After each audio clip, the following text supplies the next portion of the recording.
अच्छा, ये आपके पास ना P1 का क्वेश्चन है और इसमें वो हमें क्या कह रहा है कि we have to calculate a part के अंदर हमारे पास। अच्छा, पहले क्वेश्चन को पढ़ लेते हैं। Diagram shows a gauge gauge for measuring the water level in a reservoir. Readings in meters taken over a certain period are as follows. So for these readings, find the difference in meters between the highest and the lowest levels. तो ये तो हमारे पास क्या हो गया, range ही हो गया, highest minus minimum. Find the medium, calculate the mean. तो इसमें सबसे पहली जो चीज़ है ना वो आप ये करो, इसको ऑर्डर में करके लिख दो, असेंडिंग ऑर्डर में। सबसे पहले काम असेंड, इस तरह के क्वेश्चन में यही किया करो, ऑर्डर में करके लिख लो, ताकि एक आपको सही तरह आपको पता चल जाए कि किस तरह आपने करना है क्वेश्चन में। तो सबसे जो यहाँ पे लीस्ट वैल्यू वो आपके पास क्या बन रही है, -2.3 बन रही है। तो यहाँ पर आ जाएगा -2.3। इसके बाद आपके पास आ जाएगा -1.6, फिर आपके पास आ जाएगा -1.2 एंड देन यूल हैव -0.5 मेरे ख्याल में, -0.5, -0.4। अच्छा, सारी नेगेटिव वैल्यूज होगी। अब आ जाएगा 0.1 और इसके बाद आ जाएगा 0.3। ठीक है, तो ये चीज होगी। और इसकी n की वैल्यूज कितनी आ रही है यहाँ पे, पहले यहाँ पे गिन लो। n is equal to 1 2 3 4 5 6 7। तो n इक्वल्स टू 7। तो अब आपने क्या करना है, अब आपने इसका पहले रेंज फाइंड करनी है। तो जो रेंज इसकी बनेगी वो क्या बनेगी, मैक्सिमम माइनस मिनिमम। तो range is equals to max minus minimum. तो मैक्स आपके पास क्या होगी, अब ऑर्डर कर लिया ना आपने, तो रेंज कैलकुलेट करना भी बहुत आसान है। तो मैक्सिमम आपके पास 0.3 बन गया और जो मिनिमम आपके पास बना है वो आपके पास क्या होगा, -2.3। तो ये जो, ये वाला जो माइनस है ना, बाय द वे, ये फॉर्मूला का माइनस है। तो ये वाला माइनस तो आएगा ही आएगा, इसका भी साथ साथ माइनस आएगा। तो ये -2.3 हो जाएगा। तो इनको प्लस करोगे, जो भी आंसर आएगा, क्या आंसर आ जाएगा, 2.6 आ जाएगा आपके पास। तो वो लिख लेना। और इसके बाद बी पार्ट में क्या कर रहे हैं, क्या, फाइंड दी मीडियन। मीडियन मैंने आपको बता दी किस तरह कैलकुलेट करना है। यहाँ तो आप अंदाजे से कर लो, जो मेथड 1 है कॉन्सेप्चुअल वे, यहाँ तो आप मेथड 2 से कर लो, it all depends on you. तो यहाँ पे n इक्वल टू 7 आ रहा है, तो अगर हम दूसरे मेथड से इसको करते हैं तो यहाँ पे आपके पास क्या बन जाएगा, n+1/2। तो इसमें हम देखते हैं तो 7+1/2 बन रहा है हमारे पास। इसकी वैल्यू क्या आ जाएगी, 8/2। 8/2 is fourth term. Fourth term पे क्या लाइक आ रहा है, 1 2 3 and then fourth term. Fourth term is this. तो इसको हमने यहाँ पे आउटपुट कर लेना है। तो हमारे पास जो फोर्थ टर्म होगी वो फिर ये बन जाएगी। तो यहाँ पे मैं लिखूंगा -0.5। अब आपने क्या करना है, अब आपने कैलकुलेट करना है मीडियन। तो मीडियन के लिए आप क्या करोगे, सारों को ऐड कर लो। तो सी पार्ट के लिए आप करोगे -2.3, -1.6, -1.2, -0.5, -0.4, +0.1 और +0.3। इन सबको /2 कर लो आप 7। तो आपके पास जो यहाँ पर आंसर आने वाला है ना, मीन का, मीन का आंसर आपके पास आ जाएगा -2.3, -1.6, -1.2, -0.5, -0.4, +0.1, +0.3। तो इसको डिवाइड करो तो आपके पास आंसर आ जाएगा -0.8। तो -0.8 is going to be your average value. तो ये मुझे बताओ, ये चीज़ सबको समझ आ रही है, सबको क्लियर है ये चीज़, कोई इसमें कंफ्यूजन हो तो बताओ।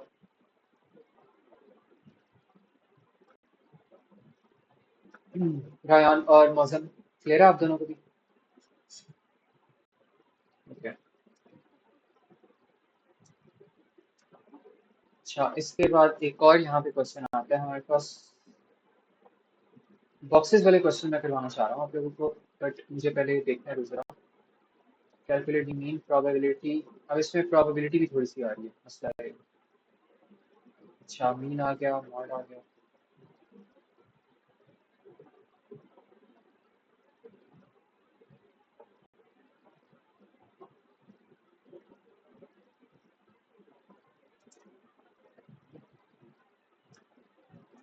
अच्छा, एक ये छोटा सा क्वेश्चन आ रहा है, इसको भी देख लेते हैं। यहाँ पे वो हमें क्या कह रहा है कि आपने क्या करना है, the number of items bought by 10 customers at a local store is shown below. State the mode. Mode क्या है, मोस्ट रिपीटेड। तो मोस्ट रिपीटेड यहाँ पे क्या है, 10 एक दफा आ रहा है, दो दफा आ रहा है, बस दैट्स इट। 7 आपके पास कितनी दफा आ रहा है, 7 आपके पास आ रहा है 3 दफा आ रहा है, 1 2 एंड देन 3। और 9 कितनी दफा आ रहा है, 2 दफा आ रहा है। I think 7 is your mode. तो 7 is going to become your mode, क्योंकि मोस्ट रिपीटेड यही है। Find the median number of the item spot. तो medium number of the item spot अगर हमने करना है तो इसको अरेंज कर लो पहले। अरेंज करेंगे तो सबसे पहले आपके पास आ जाएगा 5, फिर आपके पास आ जाएगा यहाँ पर 6, एंड देन आपके पास 5 हो गया, 6 हो गया, इसके बाद क्या रह गया 7, एंड देन ये वाला 7, ये वाला 7, 7 एंड देन 7, 7 भी हो गया, फिर आपके पास 9 आ जाएगा, एंड देन ये वाला भी 9 आ जाएगा, और फिर 10, 10 दो दफ़ा आ रहा है, 10 एंड देन 10 एंड देन 18, तो सारी चीज़ें हो गई। अब आपने क्या करना है, मीडियन फाइंड करना है। तो median, how can you calculate median, n plus 1/2, और n कितने हैं, 10 कस्टमर्स हैं, 1 2 3 4 5 6 7 8 9 10, तो 10 प्लस 1 11/2 आपके पास क्या बन जाएगा 5.5, तो 5.5 जो आपके पास टर्म बन रही है ना, आपके पास 1 2 3 4 5 5 टर्म ये बन रही है, और 5.5 जो टर्म होगी ना वो ये वाली टर्म होगी, फिफ्थ 5.5 टर्म। तो इसमें ये वाली बीच वाली वैल्यू आ रही है, तो दोनों को आप जो साइडवेज वैल्यूज आ रही है उनकी एवरेज ले लो, तो आपके पास बीच वाली वैल्यू आ जाएगी। 7 प्लस 9 आपके पास क्या हो जाता है 16, 16/2 करो, आपके पास आंसर आ जाएगा 8, तो 8 is going to become your median. तो ये मुझे सारे मुझे कंफर्म करो, बात की चीज समझ आई है कि नहीं। मलाला, मजम, रयान, नूरिया।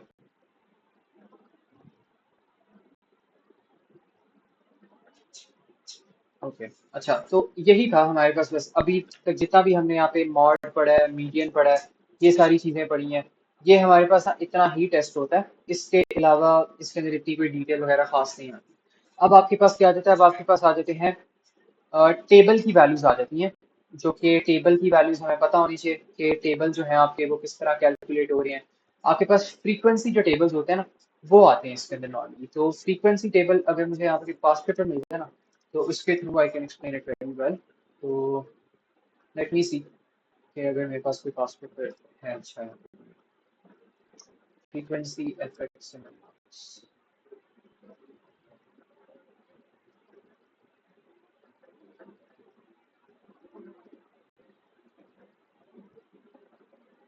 अच्छा, पाई चार्ट्स भी इसमें आते हैं, लेकिन पाई चार्ट्स मैं सेपरेटली नहीं करवाऊंगा बिकॉज वो बहुत आसान है, तो उनको हम एक क्वेश्चन के थ्रू कर लेंगे।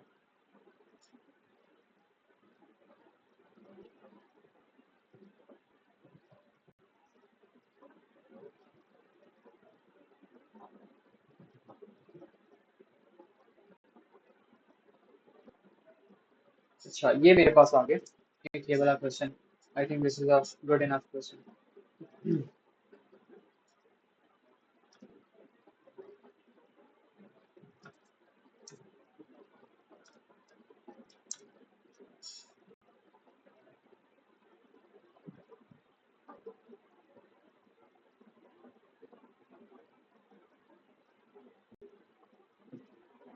अच्छा, अब टेबल्स में आपने क्या करना होता है, टेबल्स में वो आपको यहाँ पे क्या कह रहा है कि record the number of letters he receive each day for 20 days. तो नंबर ऑफ लेटर्स वो रिकॉर्ड कर रहा है कि नंबर ऑफ लेटर्स उसको कितने रिसीव हो रहे हैं ईच डे फॉर 20 डेज। तो नंबर ऑफ लेटर्स और फ्रीक्वेंसी आ रही है, ठीक है। अच्छा, तो उसने हमें यहाँ पे क्या कहा है कि आपने ना यहाँ पे मॉड को कैलकुलेट करना है। ओके,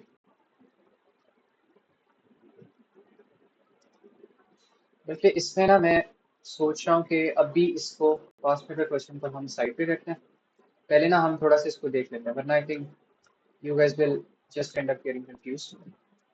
सो पहले इसकी थोड़ी सी हम लॉजिक वगैरह पढ़ लेते हैं, उसको देख लेते हैं, फिर हम इसके ऊपर आते हैं।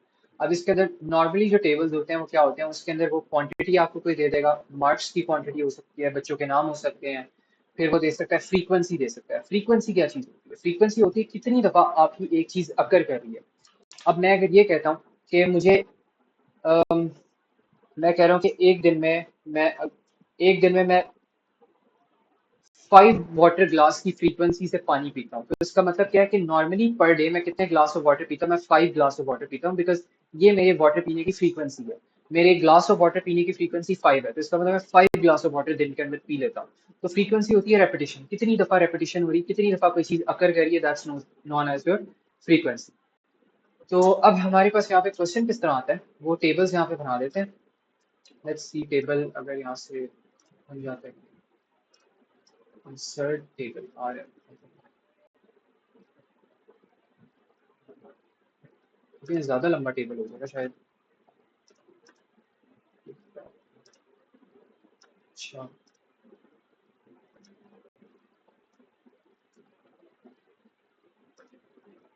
चलो आई थिंक सही है, नॉट बैड। तो ये हमारे पास ना एक का टेबल है, और इसके ऊपर जो वैल्यूज आ रही है वो हमने अभी बना ली। तो थोड़ा सा अगर मैं एक्सपेंड करूँ,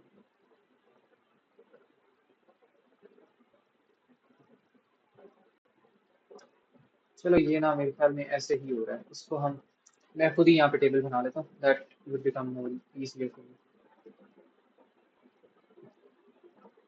अच्छा, इसमें हम कहते हैं कि आपके पास ना यहाँ पर एक लाइन आ रही है, और इसको थोड़ा सा एक्सटेंड कर देते हैं।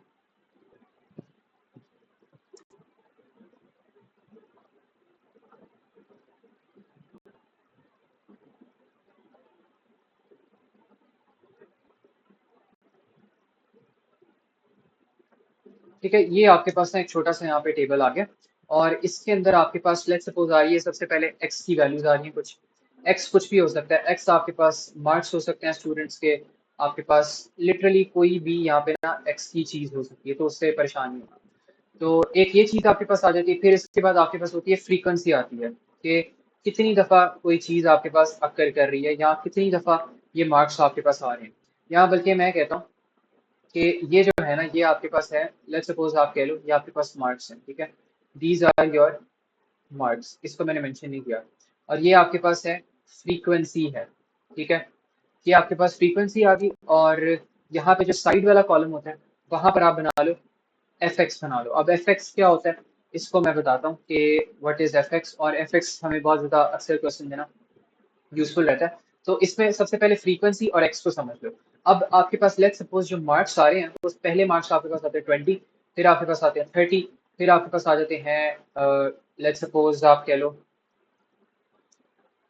लो आपके पास डिफरेंट तरीके के मार्क्स आ सकते हैं, आपके पास आ रहे हैं 40 मार्क्स आ रहे हैं, आपके पास आ रहे हैं 50 मार्क्स आ रहे हैं, ठीक है। तो इस तरह करके ना आपके पास यहाँ पर मार्क्स आ रहे हैं।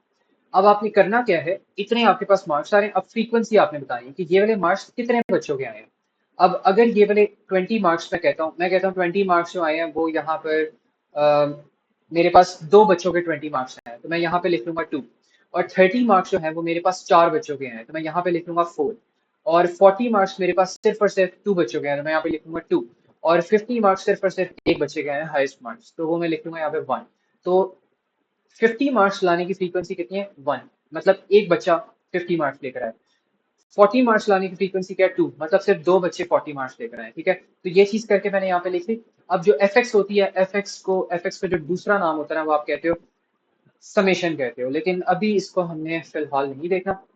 अभी खाली ना इसमें से हमने देखना कि हम यहाँ से मॉड की वैल्यू जो होती है वो हम किस तरह निकाल सकते हैं, और जो मीडियन की वैल्यू है वो हम कैसे निकाल सकते हैं। तो यहाँ पर अगर मॉड को मैं कंसिडर करूँ, तो मॉड आपके पास क्या होगा, मोस्ट रिपीटेड एलिमेंट। तो यहाँ पे सबसे ज्यादा रिपीट होने वाले मार्क्स कौन से आ रहे हैं, 30 आ रहे हैं, तो यहाँ पे आप लिख लोगे 30 मार्क्स। तो यहाँ पे आपने लिख लेना है 30, ठीक है। तो यहाँ पर आपके पास आ गया 30। और अब अगर आपने करनी हो कैलकुलेट, लेट्स सपोज मीडियन आपने निकालना है, तो मीडियन के लिए आप क्या करोगे कि मीडियन के लिए what you can do is आप वही वाला फॉर्मूला यहाँ पर लगाओगे। और इसमें ये चीज याद रखना कि इसमें आपका मेथड 2 ही हमेशा लगता है, इसमें टेबल्स के लिए आप मेथड 1 नहीं लगा सकते, कॉन्सेप्चुअली आप सॉल्व नहीं कर सकते। तो यहाँ पे n+1 वाला ही लगेगा फॉर्मूला, n+1/2। इसमें से इसकी जो nth पोजीशन आ रही है वो कैलकुलेट करो। तो आपके पास टोटल जो यहाँ पे वैल्यूज आ रही है वो आप पहले गिन लो, कितनी वैल्यूज आ रही है आपके पास। और टोटल वैल्यूज आप किस तरह गिनोगे, हमें समेशन करेंगे। समेशन का मतलब होता है सम करना। अच्छा, अब यहाँ पे ना मैं एक छोटा सा सिंबल बना रहा हूँ। छोटा सा सिंबल मेरे पास है, ये वाला सिंबल। और ये वाला जो सिंबल होता है ना मेरे पास, इसको मैं यहाँ पे साइड पे करके लिख लेता हूँ कि इसका मतलब क्या होता है। ये वाला, इस वाले सिंबल को आप कहते हो समेशन। समेशन का मतलब होता है, नाम से ही पता लग रहा है, समेशन का मतलब होता है आपके पास सम निकालो। किसी भी चीज के सम निकालने को आप क्या कहते हो, समेशन कहते हो। तो यहाँ पर जो फ्रीक्वेंसी का सम है वो आपने निकालना है। फ्रीक्वेंसी का सम क्या बन जाएगा, 2+4+2+1, 3, 3+4 7, 7+2 इज व्हाट, 9। तो यहाँ पे इसकी जो समेशन है वो आपके पास कितनी आ जाएगी, 9 आ जाएगी। तो आप कह सकते हो कि इसकी जो समेशन आपके पास आ रही है वो 9 आ रही है, और वो यहाँ पे करके आप लिख लो इस तरह करके। और इसकी समेशन अगर आप कैलकुलेट करो, एक्स की समेशन के टोटल मार्क्स कितने आ रहे हैं, तो 50+40 90, 90+30 120, 120+20 140। तो इसकी समेशन 140 हो जाएगी। और इसके अलावा आपके पास जो इसकी समेशन है वो हम अभी निकालते हैं। पहले इसको एफ एक्स को हम देख लेते हैं। एफ एक्स पता क्या होता है? ये होता है फ्रीक्वेंसी को आप मल्टीप्लाई कर दो, फ्रीक्वेंसी को आप मल्टीप्लाई कर दो एक्स के साथ, तो आपके पास ये आ जाएगा। अब यहाँ पे फ्रीक्वेंसी को एक्स के साथ मल्टीप्लाई करो, आपके पास क्या आ जाएगा? 2 × 20, तो ये आपके पास हो जाएगा 40। और इसमें करो 4 × 30, तो ये आपके पास हो जाएगा 120। और इसमें हो जाएगा 2 × 40, तो ये आपके पास क्या हो जाएगा 80। इसमें करो 1 × 50, तो ये आपके पास क्या हो जाएगा 50 हो जाएगा। तो यहाँ पे टोटल कैलकुलेट करो 50 प्लस 80 प्लस 120 प्लस 40, तो ये आपके पास आ जाएगा 290 एज योर आंसर। ठीक है, तो इसकी जो समेशन है वो आपके पास क्या आ गई? 290 आ गई। अभी अक्सर क्वेश्चन में ये वाली जो चीज़ होती है बहुत ज़्यादा ज़रूरी होती है और यूजफुल भी होती है, तो ये हमें कैलकुलेट करना आना चाहिए। और ये करते क्यों है ये मैं आपको थोड़ी देर बाद में बताता हूँ। अभी खैर हम मीडियन को सॉल्व करते हैं। अब मीडियन में यहाँ पे जो एन की आपके पास वैल्यूज आ रही है वो आप टोटल गिन लो, टोटल वैल्यूज कितनी आ रही है। समेशन आपने कैलकुलेट करनी कि टोटल वैल्यूज कितनी आ रही है। जितनी फ्रीक्वेंसी आपके पास बनी है ना, उतनी ही वैल्यूज आ रही है, उतने ही आपके पास मार्क्स होंगे। यहाँ पे 20 मार्क्स आपके पास 2 दफा आ रहे हैं, इसका मतलब 2 मार्क्स हो गए। 30 मार्क्स आपके पास 4 दफा आ रहे हैं, इसका मतलब 4 मार्क्स हो गए। तो 4 + 2 + 2 + 1 करो, फ्रीक्वेंसी को ऐड करोगे तो आपके पास एन की वैल्यू आएगी। ठीक है, तो यहाँ पे आपके पास फ्रीक्वेंसी की वैल्यू क्या बन जाएगी? 9 + 1/2 बन जाएगी। तो इसका जो आंसर है 10/2 आएगा। तो फिफ्थ पोजीशन आपके पास बनेगी। अब इसमें फिफ्थ पोजीशन अगर आप देखो तो 2 के बाद जो आपकी फिफ्थ पोजीशन आती है ना, वो 20 और 30 के दरमियान लाई कर रही है। 2 आपने ऑलरेडी फिनिश कर दिया, तो वो 30 में शुरू हो गई है। तो यहाँ पर आप कह सकते हो कि जो आपकी वैल्यू आएगी ना वो 30 आ जाएगी। तो 30 is going to be your answer, 30 marks is going to be your answer, because 2 के बाद आपके पास 3 4, बल्कि 1 मिनट, 1 मिनट, 2 के बाद आपके पास 3 आएगा, 4 आएगा, हाँ 30 ही होगा आपके पास। ठीक है, बिकॉज यहाँ तक 2 से लेके 30 तक ना आपके पास 6 वैल्यूज एग्जिस्ट कर रही है और आपने फिफ्थ वैल्यू की टर्म फाइंड करनी है। तो जो फिफ्थ वैल्यू वो आपके पास यहाँ पे लाई करेगी। बेसिकली पता क्या हो रहा है? आपके पास पहले 2 मार्क्स 20 के आ रहे हैं, 1 2 मार्क्स। फिर आपके पास जो अगले 4 मार्क्स आ रहे हैं वो आपके पास 30 के आ रहे हैं, 30 एंड देन 30, फोर्थ बच्चे के भी मार्क्स 30, फिफ्थ बच्चे के भी मार्क्स 30, सिक्स बच्चे के भी मार्क्स 30। आपने ये फाइंड करना। तो ये आपके पास क्या आ गया? 30 आ गया। तो ये मुझे चीज का थोड़ी सी कॉम्प्लेक्स सी, तो अगर नहीं समझ आई तो कोई बात नहीं, दोबारा पूछ लो। तो ये मुझे बताओ समझ आइए सबको कि नहीं? रयान, हुरिया और मलाला। ओके चलो ठीक है, फिर सबको समझ आ गया। अच्छा ये भी हो गया। अब इसके बाद हम क्या कर सकते हैं कि अब आपने क्या करना है? अब आपने मीन अगर फाइंड करना हो, हाँ, अब जो मीन होता है ना, मीन के लिए ये चीजें बहुत जरूरी होती हैं। तो मीन के लिए हमें ना ये चीजें फाइंड करना आनी चाहिए। इसको मैं बाय द वे इसको थोड़ा सा ना एक एक्यूरेट फॉर्मेट में भी करके लिख देता हूँ। पहले आपके पास आ रहे हैं 20 का नंबर, 20 मार्क्स आ रहे हैं, फिर आपके पास 20 मार्क्स आ रहे हैं, फिर आपके पास 30 मार्क्स आ रहे हैं, फिर आपके पास 30, फिर आपके पास 30, फिर आपके पास 30, और फिर आपके पास आ जाते हैं 40, फिर आपके पास आ जाते हैं 40, फिर आपके पास आ जाते हैं 50। तो बेसिकली जो आपका डेटा बन रहा है ना, डेटा कुछ इस तरह करके बन रहा है। अगर आप उसको रॉ फॉर्म में लिखो तो ये वाला जो डेटा होता है ना, इस तरह जो लिखा होता है, इसको आप कहते हो रॉ डेटा। तो this is your raw data. और ये वाला जो डेटा होता है ये आपके पास होता है टेबल डेटा होता है। ठीक है, टेबल में आप इस तरह लिखते हो। आपका जो डेटा होता है आप उसको अपनी मर्जी से लिख सकते हो, या आप उसको टेबल फॉर्म में लिखो या आप उसको रॉ फॉर्म में लिखो, ये आपकी मर्जी होती है, आप पे डिपेंड करता है। ठीक है, उनका मतलब नहीं चेंज हो जाता। अब ये वाला जो ऊपर हमने क्वेश्चन किया था, इसको भी मैं टेबल में रिप्रेजेंट कर सकता था, लेकिन अगर टेबल में इसको रिप्रेजेंट करता तो सारी सी बात है, फिर उसको मैंने डिफरेंट तरीके से मैंने उसको यूज करना था या डिफरेंट तरीके से मैंने उसको बताना था, तो वो थोड़ा सा ना अलग हो जाना था क्वेश्चन। ठीक है, तो डेटा सेम होता है, बस उसको आप रिप्रेजेंट डिफरेंट तरीकों से कर सकते हो। तो ये चीज होगी। इसके बाद आपके पास आ जाता है यहाँ पे मीडियन आ जाता है। अब मीडियन के लिए आपके पास एक खास फॉर्मूला आता है जो कि मैं यहाँ पे लिखवा देता हूँ। मीडियन के लिए आप क्या करते हो? मीडियन के लिए आपके पास जो फॉर्मूला होता है वो होता है summation of F X over summation of F. तो this is your formula. Summation of F X हमने ऑलरेडी कैलकुलेट कर ली 290, और समेशन ऑफ एफ क्या आ गई? 9 आ गई। तो इसको कैलकुलेट करो 290 over 9 and it should become 32.2। तो 32.2 is going to be your answer. तो ये इसका यहाँ पे फॉर्मूला होगा। तो ये मुझे बताओ, ये चीज सबको क्लियर हो रही है, समझ आ रही है सबको कि किस तरह करना है? इसके बाद अगर आपने कैलकुलेट करना हो, लेट सपोज आपने अगर कैलकुलेट करना हो, रेंज कैलकुलेट करनी हो, तो रेंज भी बड़ी आराम से आ जाएगी। रेंज आपको पता है मैक्सिमम माइनस मिनिमम वैल्यू आपने करनी है। तो अगर रेंज आप कर रहे हो ना यहाँ पे, तो आपके पास हो जाएगा यहाँ पे मैक्स माइनस मिनिमम। तो मैक्सिमम वैल्यू आपके पास 50 है, मिनिमम 20 है, तो रेंज भी कितनी होगी, 30 की होगी आपके पास। ठीक है, तो ये आपके पास यहाँ पे ये पूरा टेबल वाला आपके पास क्वेश्चन हो गया। और बाय द वे टेबल्स भी आपके पास ना डिफरेंट हो सकते हैं। तो ये वाला टेबल डिफरेंट था, दूसरे टेबल जो हो सकते हैं वो आपके पास एब्सोल्युटली डिफरेंट हो सकते हैं, या डिफरेंट तरीके से आप उनको शो कर सकते हो। ठीक है, तो वो मैं अभी यहाँ पे दिखाता भी हूँ आप लोगों को। ये वाला जो पहला वाला टेबल था ना, इसको आप कहते हो single value table. This was your single value table. तो इसको आप यहाँ पे नाम दे दो।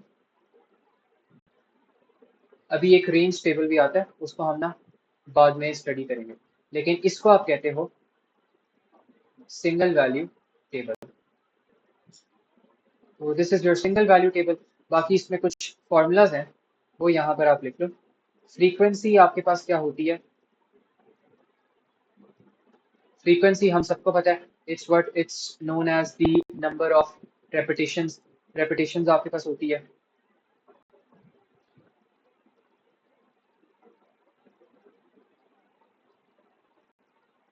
Times x occurs. ठीक है, तो ये रेपिटेशन होती है। इसके बाद यहाँ पर आपके पास जो मीडियन का फॉर्मूला होता है वो यहाँ पर लिख लो। मीडियन का फॉर्मूला आपके पास यहाँ पे क्या बन जाता है, summation of F X over summation of F. तो इसका फॉर्मूला ये हो जाता है। बाकी जो आपके पास ये वाला मीडियन का फॉर्मूला होता है वो आपके पास इसके अंदर, बल्कि मीडियन यहाँ पे हमने कुछ गलत तो नहीं कर लिया।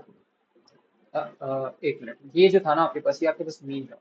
ठीक है, दिस वाज मीन, इसको चेंज कर लेना। ये मीन में हमने कैलकुलेट किया था, मीडियन तो हमने ऑलरेडी कर लिया होगा। तो this is going to be your mean, और ये भी आपके पास ना मीन ही होगा।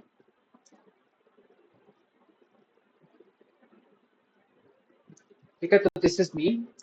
और इसके बाद आपके पास मीडियन आता है। मीडियन का आपने जो फॉर्मूला यूज करना है, वो आपने सिर्फ एक फॉर्मूला यूज करना है, जो कि आपके पास होगा n+1 ओवर 2 सेकेंड टर्म। और यहाँ पे लिख लो ओनली दिस मेथड। ठीक है, तो इसके अलावा मेथड आपने यहाँ पे यूज नहीं करना, वरना कंफ्यूज हो जाएगा। अब इसका एक अगर मुझे पास पेपर का क्वेश्चन मिलता है तो वो देख लेते हैं, बल्कि शायद मैंने पेस्ट भी किया था। ये था ना, हाँ इसे कर लेते हैं, अब ये समझ आ जाएगी सबको।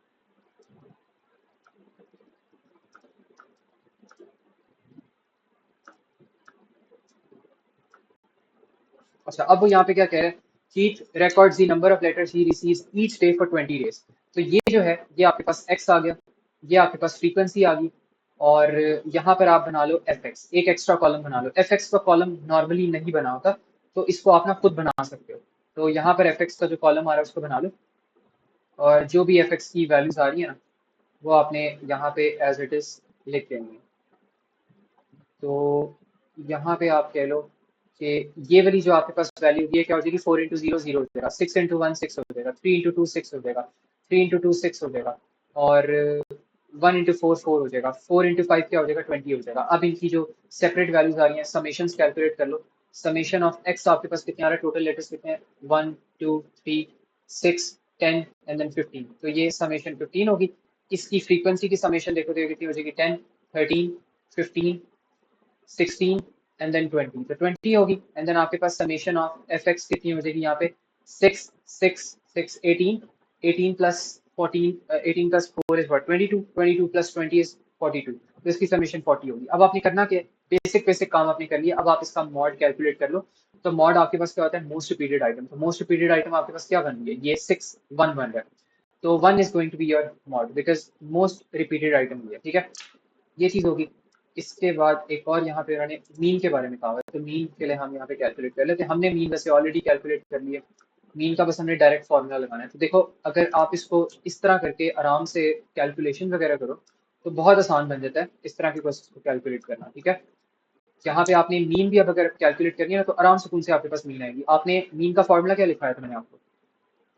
मीन का formula what I had you guys right was summation of F X over summation of F. ये चीज हमने ऑलरेडी कर ली है। Summation of F x 42, summation of F क्या आ रहा है? एफ आ रहा है। तो इसको कैलकुलेट करो, क्या हो जाएगा आपके पास? 42/20। तो क्या आंसर आ जाएगा इसका? 42/20 आ जाएगा। तो ये बन जाएगा आपके पास 2.1। ठीक है, तो this is going to become 2.1 as your answer. ठीक है, तो 2.1 आपका आंसर बन जाएगा। तो ये मुझे बताओ, ये चीज समझ आ गई सबको? तो इसमें कंफ्यूजन हो तो बताओ। Rayan, Mouzam and Malala, is it clear?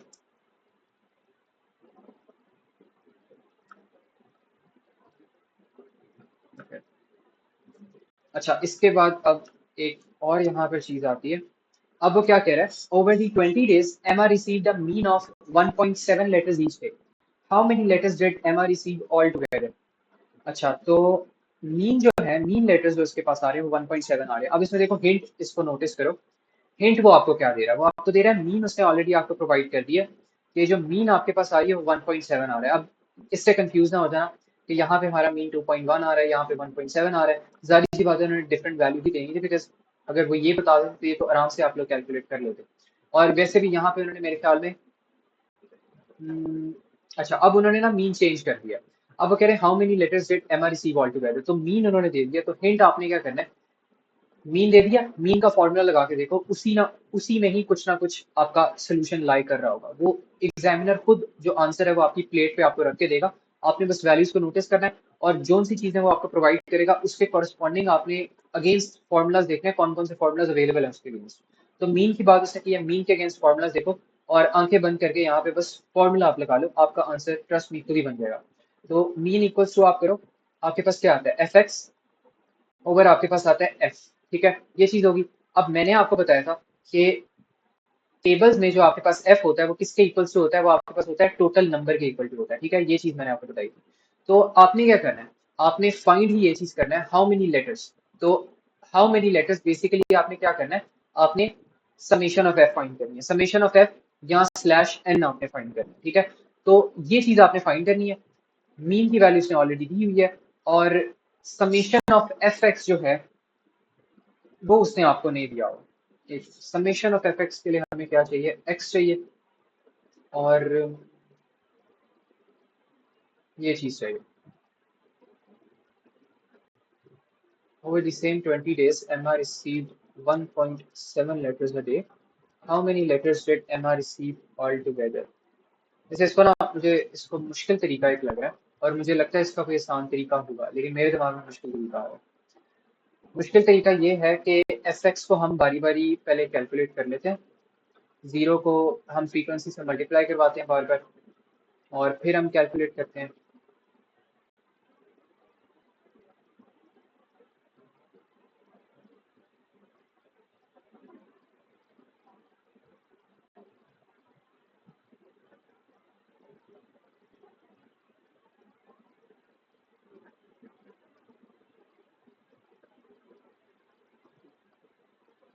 या मेरे ख्याल में इसको पता है हमने किस तरह करना है?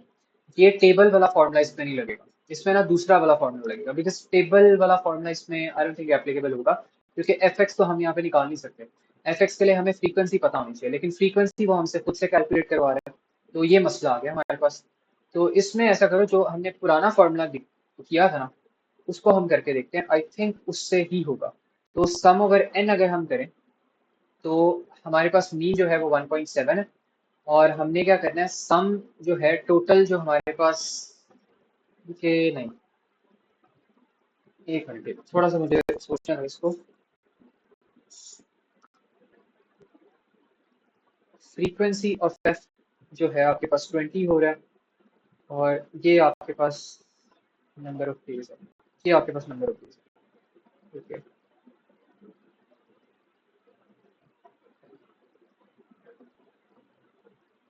बल्कि ठीक है, सम हमने ना यहाँ पे कैलकुलेट करना है, टोटल जितने भी लेटर्स आ रहे हैं ये हमारे पास सम हो जाएगा इस वाली चीज का।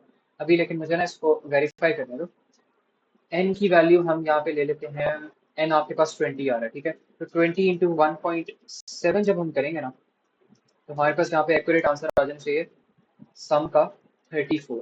तो 34 शुड बी आवर आंसर। और ये मैं बताता हूँ इस चीज को ना, अभी ये वाली जो चीज मैंने लिखवाई ये चीज दुरुस्त है बिल्कुल, ठीक है, लेकिन इस स्पेसिफिक क्वेश्चन में नहीं चलेगी। क्यों नहीं चलेगी? बिकॉज ये हम इसको दूसरे फॉर्मूला से कर रहे हैं। तो यहाँ पर उसने आपको जो 20 डेज है ना, उसने आपको एन की वैल्यू बताई है 20 डेज। और यहाँ पर भी अगर आप देखो तो ये वाला जो आपके पास वैल्यू आई थी ना, ये वाली value free summation of F, ये आपके पास 20 थी। तो इसका मतलब जो आपके पास डे स्टोर हो रहे हैं वो आपके पास फ्रीक्वेंसी में स्टोर हो रहे हैं, तो ये वाली वैल्यू आपके पास समेशन ऑफ एफ या एन बनेगी। और वो वाली जो बात मैंने की थी कि जो समेशन ऑफ एफ है वो आपके पास इक्वल्स टू एन होती है, वो अभी भी सही है। बस हाँ, एक गलती हमने की थी कि वो लेटर्स हमारे पास नंबर ऑफ एन के लिए, ये आपके पास होगा या तो आप इसको कह दो समेशन ऑफ एक्स, या तो आप इसको वैसे ही कह दो सम कह दो, ठीक है। तो नंबर ऑफ लेटर्स आपके पास ये होंगे क्योंकि टोटल लेटर्स आप कैलकुलेट कर रहे हो, ठीक है। और जो नंबर ऑफ डेज है, समेशन है आपके पास ऑफ एफ, वो उसने आपको ऑलरेडी दे दी है। समेशन ऑफ एफ आपके पास ये थी, समेशन ऑफ एफ आपने यहाँ से भी वेरीफाई कर ली 20, और वो कह रहा है over the same 20 number of days. और हमने पढ़ा हुआ है यहाँ पे कि summation of f is equal to n. तो इसलिए हमने जो एन की जगह हमने 20 लिख दिया, सम हमने फाइंड कर लिया कि कितने लेटर्स आ रहे हैं, ये हमारे पास सम होगा एक्स जो आ रहा है 15 लेटर्स टोटल, और इसको हमने इससे मल्टीप्लाई किया तो हमारे पास 34 आंसर आ गया। तो ये मुझे बताओ, ये चीज समझ आइए सबको कि नहीं, या इसमें कोई प्रॉब्लम है तो बताओ।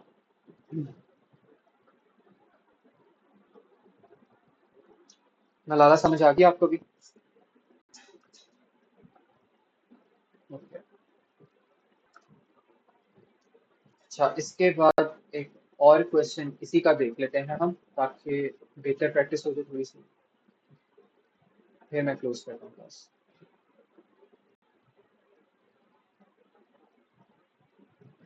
जैसे पाई चार्ट्स वगैरह भी आते हैं वो, लेकिन बहुत ज्यादा ना आसान होते हैं।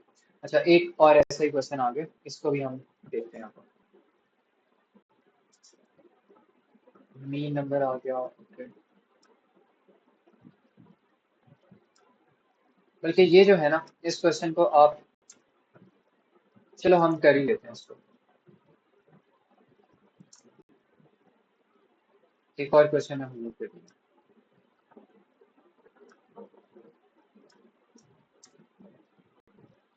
ये वाला क्वेश्चन हो गया, ये हम भी कर लेते हैं।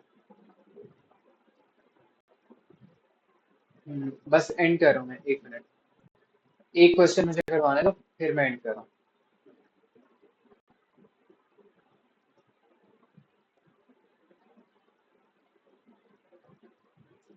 अच्छा, अब ना बस एक चीज मैंने यहाँ पे करवानी है आप लोगों को, पाई चार्ट्स को। पाई चार्ट्स भी थोड़ा थोड़ा सा हम कर लेते हैं ताकि समझ आ जाए। ये वाला जो क्वेश्चन है ये एज अ होमवर्क आप लोग अटेंड करना। पाई चार्ट का बस एक क्वेश्चन है, उसी के थ्रू मैं इसको खत्म कर देता हूँ।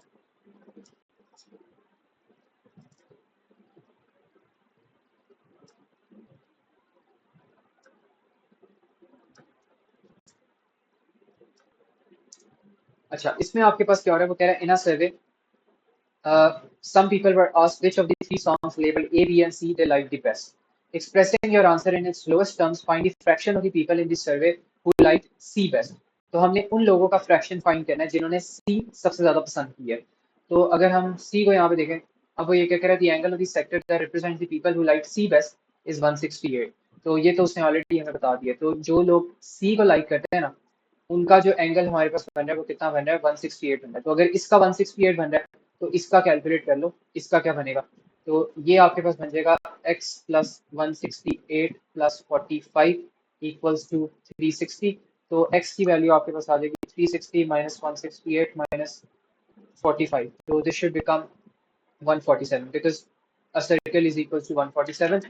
तो अब हमने फ्रैक्शन फाइंड करनी है। तो फ्रैक्शन में हमेशा फॉर्मूला इसका ये होता है फ्रैक्शन का, कि जब भी आपने फाइंड करनी हो ना फ्रैक्शन, तो आप यहाँ पे कहते हो फ्रैक्शन ऑफ सी। अगर फाइंड करनी है तो सी की परसेंटेज आ जाएगी ओवर टोटल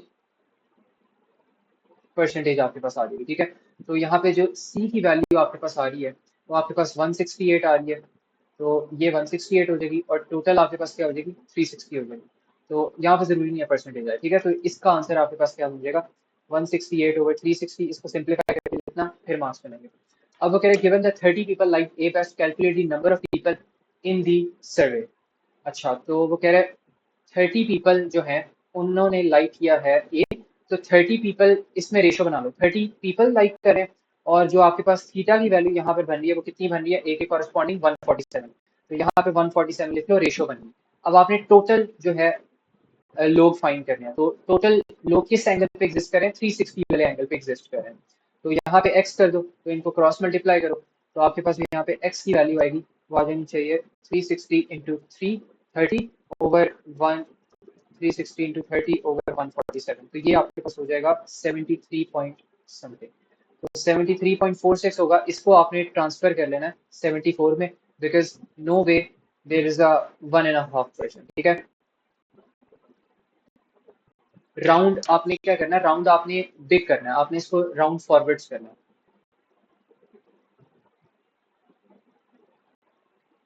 राउंड फॉरवर्ड्स, ठीक है। तो ये आपके पास आंसर आ जाएगा। तो ये बस पाई चार्ट्स के बारे में था, इसके अलावा मैं पाई चार्ट्स का और कुछ नहीं करवा रहा, बिकॉज बहुत आसान सवाल है, कोई इसके अंदर मुश्किल नहीं है। बाकी ये बस चीज़ थी, ये चीज़ समझ आ गई है तो कंफर्म कर दो मुझे और फिर आप जा सकते हो।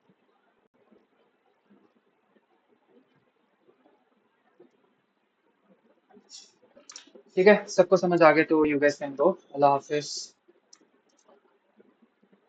बाकी होमवर्क अटेम्प्ट कर लेना बस।